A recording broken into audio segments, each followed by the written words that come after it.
Magandang umaga sa inyo lahat. Nandito naman po tayo sa PBA on and off the camera.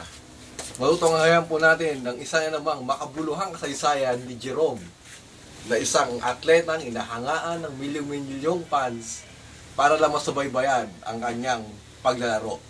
Tunghayan po natin. Uy! Kayo pala! Pasok kayo! Pasok kayo! Ay! Kaya, Magandang umaga sa'yo. Dito nga pala ang PBA para i-cover up yung about your story. Maiksi, malaman, pero makabuluhan. gusto niyo bang makita yung trophy ko nung ako yung nag-MVP? Tara, sumama kayo. Ito yung trophy ko nung nag-MVP ako galing sa ibang bansa. Ako yung napiling MVP ron. Tara, dito tayo. Papayita ko sa inyo kung nasan yung poster. Ito yung poster ko. Ito yung poster ko. Nasa 76 years pa ako niyan. Tapos, gusto nyo ba makita yung loob ng kwarto namin? Tara, tuloy kayo. Ito, dito. Tara, tuloy kayo. Pasok, pasok. Ito yung kwarto ko. Tapos, ito yung kama namin. Tapos, ito yung nilagyan ko ng mga gamit. Ito rin, yung nilagyan ko ng gamit, yung maleta ko nilagyan ko ng gamit nung galing ako sa ibang bansa, nung naglaro nga ako sa Jordan. Tapos, tara, punta kayo rito. Tayo sa kabilang kwarto ko. Gusto nyo bang makita yung mga labas ng kwarto ko?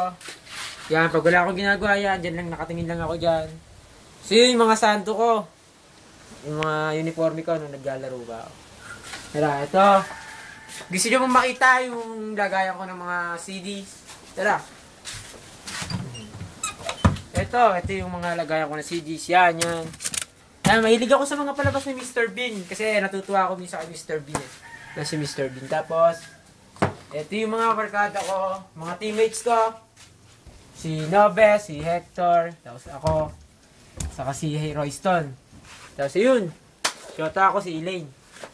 Yes, si Elaine, tapos ako. Ganda ng yakap sa akin ni Elaine. Talagang halos madurog yung puto ko niyan nung niyakap ako ni Elaine niya. Napakasarap. O tara, labas tayo. Sana, nagustuhan nyo yung loob ng bahay namin. Sa susunod. Maraming salamat. Hanggang susunod. Nabitin ba kayo? Susunod na naming episode, subaybayan ninyo ang iba't ibang istorya ng mga atletang Pinoy sa PBA man o anumang klaseng laro. Kaya, dyan lang muna kayo. Magkukwentuhan pa kami.